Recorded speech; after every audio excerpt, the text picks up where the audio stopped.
Hello everyone. TFR GS 2025 में thermal physics में से कितना क्वेश्चन पूछा गया था, इस सेशन में वो सारे क्वेश्चन डिस्कस करेंगे। इस क्वेश्चन में RMS momentum and pressure A B दो गैस के लिए क्या होगा रिलेशन, ये पूछा गया था। आइडियल गैस के लिए जो इक्वेशन होता है P equal to N R T, वहां से मिल रहा है P equal to N R T under V. That means is like constant, क्योंकि यहाँ पे बोला गया था number of moles T, that means temperature, volume, all are constant.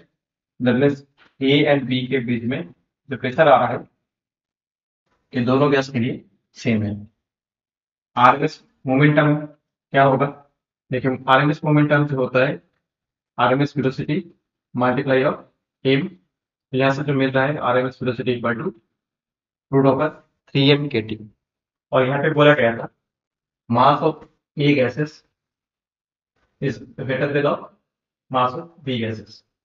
That means mass A का ज्यादा है, तो यहाँ पे जो मिल रहा है E of R M S is proportional to root of M.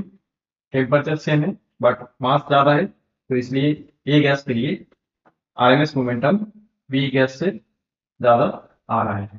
तो इसका अकॉर्डिंग जो आंसर है ऑप्शन ए। इस क्वेश्चन में स्टैटिस्टिकल अनसर्टेनिटी के बारे में कुछ इंफॉर्मेशन था, और यहाँ पे बोला जा रहा है कि एडिशनल टाइम कितना रिक्वायर्ड होगा। अनसर्टेनिटी का रिलेशन जो होता है uncertainty is proportional to 1 under root of N होता है, और N is proportional to T होता है। तो इसके अकॉर्डिंग जो आ रहा है uncertainty is proportional to 1 under root over N के रिप्लेसमेंट टी आ रहा है, क्योंकि एन टी से डायरेक्टली प्रोपोर्शनल होता है।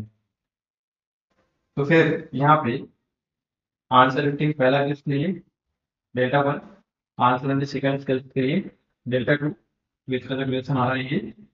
और यहाँ पे टी टू आपको चाहिए, टी वन क्वेश्चन में गिवन था जो है कि 10 minute. Delta one delta two uncertainty दोनों केस के लिए बोला गया था। पहला केस के लिए 2.5, सेकंड केस के लिए 0.5। तो यहाँ से जो मिल रहा है टी टू का वैल्यू 250 मिनट। यहाँ पे पूछा जा रहा है एडिशनल टाइम कितना रिक्वायर्ड होगा। That means T two, second case में जो टाइम, पहला केस में जो टाइम था टी वन, तो इसका डिफरेंस दैट मीन्स ये जो आ रहा है 240 मिनट। Option A correct. इस क्वेश्चन में दो टाइप कंटेनर है, एक जो है कि एक्स और जो है एक वाई। एक्स कंटेनर पे सिर्फ ए टाइप पार्टिकल रखा गया है, total number of A type particle is N. And another container जो है कि वाई, उसमें N type of N number of particle रखा गया है जो है कि A type, and N number of particle रखा गया है जो है कि बी टाइप। और यहाँ पे सिर्फ एक्स पे क्या है कि सिर्फ 2n total number of particle जो है all are actually A type. तो पहले इस क्वेश्चन में देखते हैं कि इसका रिलेशन क्या होगा pressure X and Y container का। आइडियल गैस बोला गया था, तो आइडियल गैस के लिए जो होता है P equal to N total K V T under V. पहले एक्स कॉन्टिनेंट के लिए क्या आ रहा है, तो ये गिवन था 2n total number of particle जो है। वाई के लिए भी जो है डिफरेंट टाइप ऑफ पार्टिकल था, बट टोटल नंबर कितना था 2n। Since in total X and Y दोनों कंटेनर के लिए जो है सेम है, क्योंकि दोनों के लिए 2n है।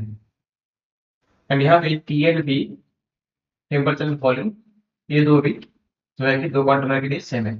दैट मीन्स यहाँ पे एन टोटल भी सेम है, टेम्परेचर प्रेशर टेम्परेचर वॉल्यूम ये भी सेम है दोनों कंटेनर के लिए। दैट मीन्स पी जो आ रहा है प्रेशर दोनों के लिए कॉन्स्टेंट आएगा, क्योंकि ऑल आर कॉन्स्टेंट। प्रेशर जो है एक्स एंड वाई का दोनों का इक्वल है। तो नेक्स्ट पूछा गया था कि एंट्रोपी का रिलेशन क्या होगा। एंट्रोपी कैलकुलेट करने के लिए एक इंपॉर्टेंट रिलेशन होता है एंट्रोपी का, जो है कि सेक्वेंट इक्वेशन। तो उसमें एक्चुअली क्या होता है, जो इक्वेशन का फॉर्म होता है एंट्रोपी का ऐसे होता है। तो इसके लिए टोटल नंबर ऑफ पार्टिकल जो था कि 12, बट वो सेम टाइप पार्टिकल था जो है कि 8 है। तो ये जो इक्वेशन है, this is known as the famous sequent equation, जहाँ पे एंट्रोपी कैलकुलेट होता है। और एंट्रोपी डिपेंड्स करता है number of particles and their distinguishability. ठीक है, तो देखो डिस्टिंग्विशिबिलिटी एंड जो है कि नंबर ऑफ पार्टिकल्स से एंट्रोपी डिपेंड करता है।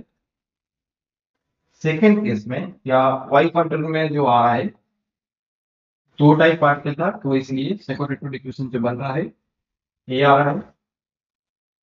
बट सेकेंड केस में क्या हुआ है, दो डिफरेंट टाइप पार्टिकल प्रेजेंट है, दैट मीन्स वहां पे जो है कि डिस्टिंग्विशिबिलिटी ज्यादा है एक से।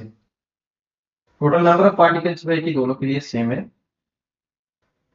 और इसमें जो कॉन्सेप्ट यहाँ पे आपको लगाना है, entropy is depends only total number of particle and जो है कि डिस्टिंग्विशिबिलिटी।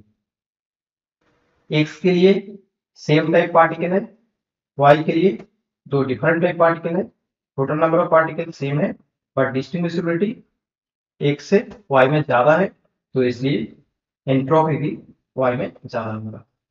तो इसलिए इसका जो राइट ऑप्शन है ऑप्शन ए में बोला गया है कि प्रेशर एक्स वाई दोनों के लिए सेम है, वाई बट जो है वाई का एंट्रोपी मोर देन एक्स, इसलिए हो रहा है कि डिस्टिंग्विशिबिलिटी ज्यादा हो रहा है। और एक कॉन्सेप्ट आपको लगाना है, एंट्रोपी से होता है एक एडिटिव क्वांटिटी होता है, तो इसलिए क्या है कि एन टाइप ए पार्टिकल है, एन टाइप बी पार्टिकल है वाई के लिए, तो एडिटिव प्रॉपर्टी है एंट्रोपी, तो इसलिए डिस्टिंग्विशिबिलिटी ज्यादा आ रहा है। वहीं से आप बोल सकते हो कि एंट्रोपी वाई जो सिस्टम है उसमें ज्यादा है एक्स से। इस क्वेश्चन में बोला गया है कि मीन स्क्वायर डिस्प्लेसमेंट पूछा जा रहा है, तो यहाँ पे R N square equal to X N square plus Y N square, तो इसको लिखा जा सकता है N X square plus N Y square, क्योंकि मैंने यहाँ पे मान लिया कि N X equal to number of steps along X, N Y जो है number of steps along Y, और यहाँ पे N X N Y equal to जो है कि एन अपॉन टू, क्योंकि प्रोबेबिलिटी जो है कि हाफ है। यहाँ पे बोला गया था कि at every step it either moves one unit along the positive x-axis with probability half or along the positive y-axis उसमें भी probability जो है कि half है। दैट मींस ये लिखा जा सकता है कि n अपॉन 2, और यहाँ पे nx प्लस ny जो है टोटल नंबर ऑफ स्टेप्स जो बोला गया है कि n, the distance from the origin after n steps. तो फिर यहाँ पे देखिए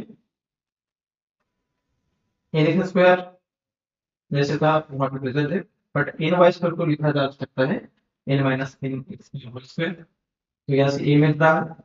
नेक्स्ट आपको जो चाहिए एवरेज वैल्यू या जो है कि आपको यहाँ पे जो चाहिए अनसर्टेनिटी। ठीक है, अनसर्टेनिटी का स्क्वायर क्या होता है, ये रिजल्ट होता है, तो इसमें से सिंपलीफाई करके जो मिल रहा है n x स्क्वायर का average that is equal to n upon 4 plus n square upon 4, तो ये वैल्यू यहाँ पे पुट कर दिया है मैंने। बाकी ये जो आर है ये दोनों टर्म कैंसिल हो गए, तो जो बच रहा है n plus 1 100 that is mean square displacement का वैल्यू जो है n n प्लस 1 अपॉन 2। ये क्वेश्चन ब्लैक बॉडी से पूछा गया था अकॉर्डिंग टू वंस लॉ, जो होता है lambda T equal to constant.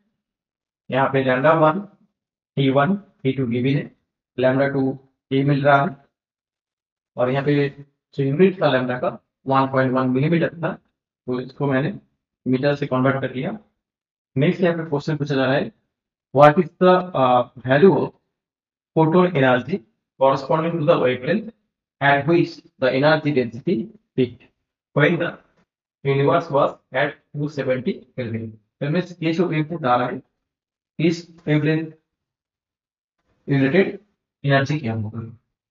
Photon का जो एनर्जी होता है एच न्यू, इक्वल टू लिखा जा सकता है एच सी अपॉन लैम्डा। तो यहाँ पे जो मिल रहा है 0.11 ऐसा कुछ आ रहा है, जो नियर अबाउट इक्वल है 0.12 इलेक्ट्रॉन वोल्ट। इस क्वेश्चन में एवरेज वैल्यू वी आर पूछा गया था। यहाँ पे बोला गया था कि classical ideal gas at temperature T is placed in a spherical symmetric potential। तो इसमें एवरेज वैल्यू जो है इसे लिखा जा सकता है ऑर्डिनल सिस्टम है, that is classical system. Statistically ऐसा लिखा जा सकता है 0 to infinite u minus beta vr 4 pi r square of dr। और यहाँ पे जो है integration of 0 to infinite e minus beta vr 4 pi r square of dr। Beta जो है कि स्टैटिस्टिकली होता है 1/8। और यहाँ पे ये जो vr है वो giving the c of r है। तो ये रिजल्ट मिल रहा है। इसको जो है कि गामा फंक्शन से ऐसा रिजल्ट लिखा जा सकता है, जो यहाँ पे आ रहा है फिर ए इंटीग्रेशन का वैल्यू ए मिल रहा है।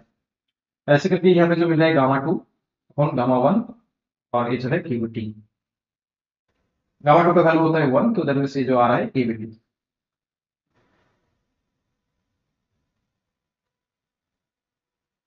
इस क्वेश्चन में एक नॉन रिलेटिविस्टिक फॉर्म्यूलन गैस के लिए बोला गया है कि फिक्स डेंसिटी जो है कि एन।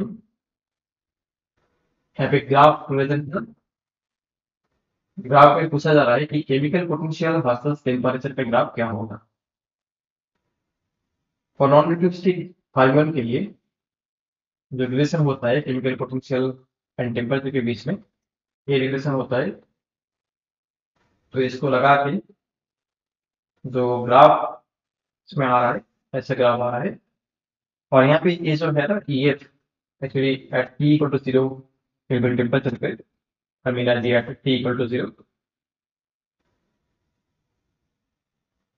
ऐसा ग्राफ आ रहा है। और ये जो है टी एफ। और इस रिलेशन से ग्राफ देखिए मैंने थोड़ा सा जो है कि यहाँ पे कॉन्सिडर किया है कि बट बिहेवियर जो आ रहा है ऐसा एक बिहेवियर आ रहा है। और ये सब होता है T equal to T F पे हमें जो है कि जीरो हो जाता है। ठीक है, तो ऐसा बिहेवियर आता है, तो इसलिए इसका एडॉप्शन जो है ये है। Thank you.